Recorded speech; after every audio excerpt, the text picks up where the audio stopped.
자, 이번 한미 정상회담 틀렸어요. 우리는 이 공항에서 내려서 서울로 오면서부터 트럼프는 격렬한 반미 시위대에 부딪힐 겁니다. 일본에서는 오자마자 미국 서로 만드는 햄버거 먹고 골프 치면서 정말 너무 웃고 화기애애해서 그야말로 브로맨스, 요즘 남자끼리의 우정을 다룬 말을 이 브라더 로맨스라고 하는 브로맨스라고 이야기를 하는데, 그걸 보는 것 같았고 평소에 트럼프 같이 보이지 않았다라고 이야기를 했습니다. 이 사이타마 현에 있는 가스미 가세키 골프장이라는 데는 그야말로 아주 좋은, 또 들어가는데 까다로운 회원으로 들어가는데, 심지어 여성을 정회원으로 받아들이지 않아서 논란을 일으켰던 그런 골프장입니다. 이 골프장에서 아베는 미국을 다시 위대하게라는 트럼프의 대선 구호를 본땐 도널드 앤 신조, 아베 이름이죠. 신조 동맹을 더욱 위대하게라고 적힌 하얀 모자를 선물을 하면서 이 두 사람이 한마디로 황제 골프를 치고 이렇게 만찬만 2시간을 하는 동안에 이 트럼프는 정말로 멋진 코스였다 말하면서 미일이 이렇게 가까운 적이 없었다, 이렇게 이야기를 했습니다. 지금 트럼프하고 아베는 미사일 방어 등으로 북한과 중국을 압박하는 차원을 넘어서 이 북중에 대한 공격적인 차원의 군사적 대응도 논의를 하고 있는 걸로 지금 나오고 있고요. 그래서 북한이 지금 무지 고민하고 있는데, 그 고민하는 이유가 뭔가 하면, 과거에는 미국의 대통령들의 어떤 입장들이나 미국의 정책을 북한이 잘 알았고 한국을 판단하기 어려웠고, 그래서 한국의 이명박 박근혜 정부에 대해서 파악하려고 북한이 애를 썼고요. 이제는 한국은 너무 쉽게 파악이 되는데 트럼프의 지금 정신세계를 김정은이 파악하기가 어렵다는 겁니다. 그래서 미국이 롱텀 팔리시, 즉 장기 전략이 북한에 대해서는 없는 것 같고 로드맵도 제대로 없는 것 같은데도 불구하고 가장 큰 무기가 트럼프의 예상 불가가, 또 트럼프와 아베 간의 찰떡 동맹이 북을 당황하게 만들어서 지금 북한이 이미 미사일을 벌써 쏠 상황인데도 불구하고 미국의 항모 세대가 와 있고 거기에 온갖 미국의 전력들이 지금 보강되어 있다 보니 한마디로 북한이 겁을 먹고 지금 못하고 있다는 겁니다. 자, 이게 미치광이 전략이라고 우리가 치부하지만은 이게 작전인지 의도된 행동인지 미국의 참모들도 트럼프의 뜻을 지금 분석을 못하는데, 그 효과가 북한의 김정은이로 하여금 미국의 애측 불허가, 한마디로 행동을 굉장히 제약하고 있다라는 겁니다. 이방카가요, 일본에서 이렇게 극진한 대접을 받은 것은 중국 시진핑은 키신저를 통해서 유대인인, 키신저 유대인이잖아요. 유대인인 이 쿠시너, 이방카 남편에게 영향력을 행사해 왔는데, 쿠시너가 요즘 부동산 투자에 실패하고 하면서 금전적으로도 어렵고 여러 가지 입장이 좀 안 좋아져서 코너에 몰리고 있대요. 그런데 일본의 아베는 그걸 정확하게 꿰뚫고 지금 이 쿠시너가 아닌 트럼프의 딸 이방카가 현재 미국의 2인자라고 보고 이방카에게 줄을 서고 있다라는 겁니다. 자, 여기서 지금 미일 관계가 얼마나 가까운가 하면요, 제가 아는 어떤 정보통으로는 들어온 이야기는 미국이 왜 북한의 미사일을 요격하지 않느냐, 지금 미국이 북한의 미사일을 요격할 확률은 실질적으로 한 85% 정도 된다고 보고 있습니다. 그런데 문제는 미국이 요격했을 경우 대다수 맞출 수 있지만은 15% 정도의 부정적인 확률로 만에 하나 북한의 미사일이 요격되지 않았을 때는 미국이 망신을 당하니까 일본으로 하여금 이 미사일을 쏘게 만든답니다. 그래서 어제 트럼프의 방일과 더불어서 뉴스 자막으로 하나 올라온 기사를 봤을 겁니다. 왜 일본 열도를 지나가는 북한 미사일을 일본이 요격하지 않느냐. 미국이 일본을 나무라는 게 아니라 둘이 짜고 이제 일본이 요격하게끔 그렇게 서로 합의를 하고 있다는 겁니다. 자, 지금 미국의 주요 전략은요, 트럼프하고 이방카, 이 둘이 가족으로서는 가장 깊숙하게 이야기하고 있습니다. 이방카가 저렇게 일본에 가서 환대를 받는 부분에 아베가 신경을 쓸 때 아베가 바보입니까? 저 사람은 일본에서는 황제 같은 지위에 올라 있습니다. 역대 총리 중에 아베만큼 저렇게 강력한 권력을 유지하고 있는 총리가 어디 있겠습니까? 아베 이 힘이요. 총리실에 1100명의 엘리트들이 있다라는 겁니다. 대통령 비서실보다 훨씬 크고요. 한국보다 훨씬 크고요. 그 다음에 한국 같으면 총리실 밑에 있는 국무조정실장이 관방장관인데 관방장관 밑에 부장관이 3명이나 있고 총리 보좌관, 비서관 11명이 초인류로 아베를 보좌하고 또 국가안전보장국장 등 여러 가지 이 정보, 공보 이런 위기 관리 이런 기구들이 아베 밑에 있으면서 이들이 대부분 아베와 동고동락을 하면서 역대 최강의 비서진들 구축하고 하루에 20분씩 6인 회의, 핵심 6인이 회의를 해서 즉 그러니까 아베 참모 가운데 이 관방장관 서가 요시하데와 이 관방부 부장관 그리고 정무비서관 등이 이렇게 회의를 하는데 그 6인 회의인데 여기서 일본의 주요 전략을 다 짜서 아베한테 건의하고 아베도 특별한 일이 없으면 다 수용한다는 겁니다.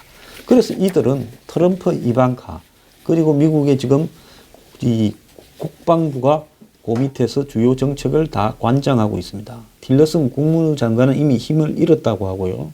매티스 국방장관이 북핵 국면에 최종적인 한마디로 이 결정을 갖다가 트럼프와 더불어서 하는 위치까지 되어 있고 그 밑에 맥마스터 백악관 NSC 보좌관 또 켈리 비서실장 그러니까 미 장성 출신 이 3명이 북핵 위기에서 미국 행정부를 바로 트럼프 밑에서 떠받치고 있다는 겁니다. 그러니까 일본이 지금 미국의 국방부 관련 인사들을 스카우트해서 트럼프가 일본에 오기 전에 이방카가 오기 전에 일본과 가까운 미 국방부 고위층 출신들을 한마디로 자문역으로 이렇게 해서 아베는 수시로 의논을 하면서 트럼프의 입장을 맞추어 간다는 겁니다. 상대 속을 100% 알고 상대가 가고자 하는 방향이나 좋아하는 부분을 100% 알고 그 부분을 맞추어 가는 부분에서 어떻게 이견이 있을 수 있겠습니까? 그런데 한국에서는 문재인 대통령이 지금 오기 전에 이미 죄를 다 뿌렸고 돌발 발언을 할 경우에 사태가 심각하게 갈 수도 있다라는 부분입니다.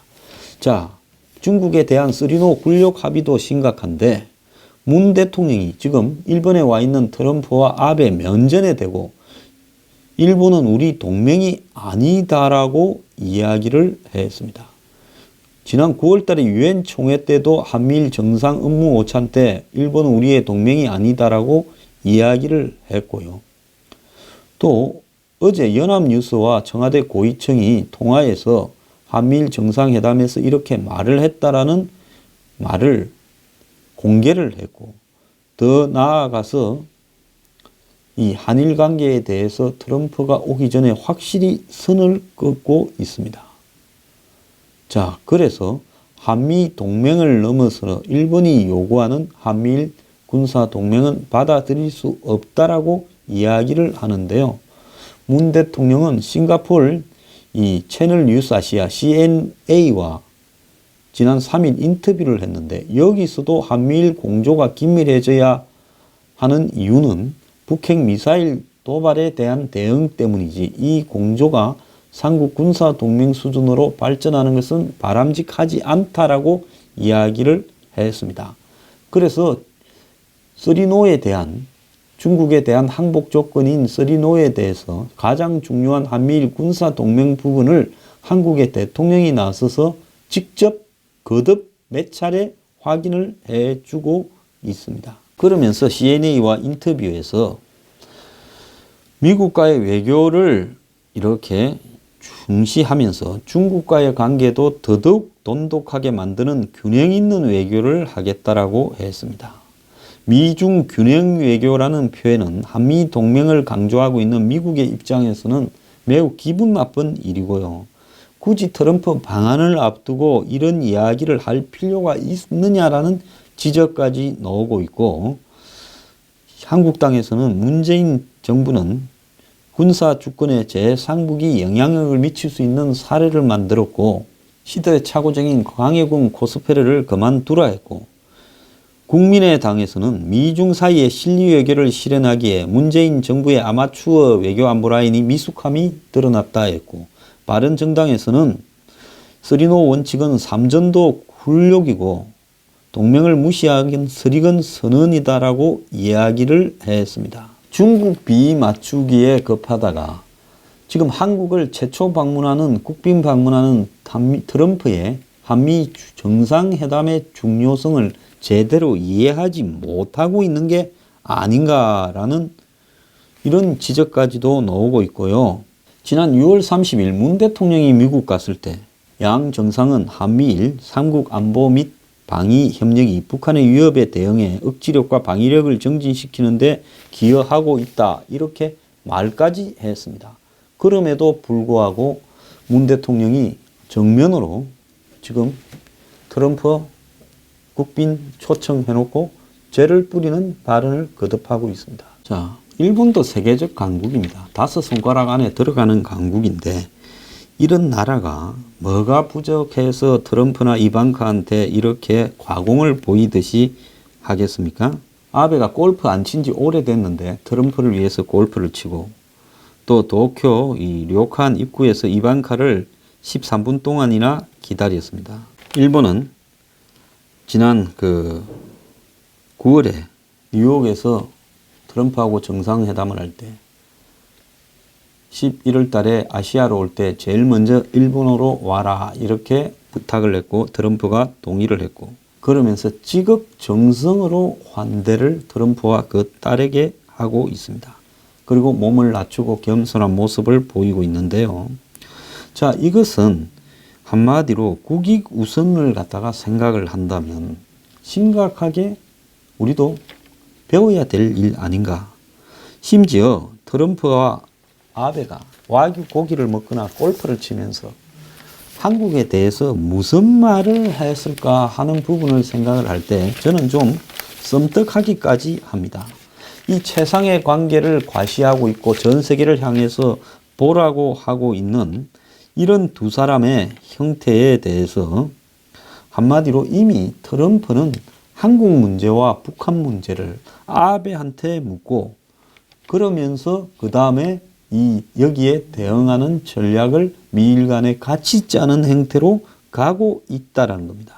즉 아베의 생각이 트럼프의 대북 정책에 커다랗게 영향을 미치고 한국에 대한 정책에도 영향을 미칠 거라고 보는 겁니다. 자, 지금 이 조그마한 반도의 남부에서 중국, 일본, 러시아에 둘러싸여서 수백 년을 시달렸던 한국이 결국 미국에 의지해서 버텨야 되는 것이 이 지정학적인 진리인데도 불구하고 이 한미 관계는 의례적이고 매우 형식적인 관계로 지금 가고 있다는 겁니다. 자, 트럼프 온다고 독자 대북 제재한다 해놓고는 북한 금융기관의 관계자 고작 18명, 중요한 사람 다 빼놓고 개인에 대해서만 제재하는 척 쇼를 했습니다. 누가 보더라도요, 형식적으로 하기 싫은데 그냥 이름만 걸어놓는 형태로 하고 있습니다. 지금 이 트럼프의 방안이요, 사고 안 나고 무사히 1박 2일 잘 끝나면 다행이라고 다 조마조마하게 이렇게 보고 있습니다. 일부 언론 칼럼들은 한미가 안보 공동체임을 확인시켜라. 그래서 한미 간이 굳건한 어떤 결사체임을 주변에 과시해라. 이렇게 흔히 하는 소리를 하고 있지만은 그거는 그야말로 언론의 소리에 불과합니다. 한미 간의 잡음 없이는 전기가 되어야 된다라고 이야기를 하고 있지만은 한마디로 그렇게 끝날 가능성은 거의 없습니다. 사고 안 나면 다행인 것이 지금 트럼프의 그 방안에 대한 제 생각입니다.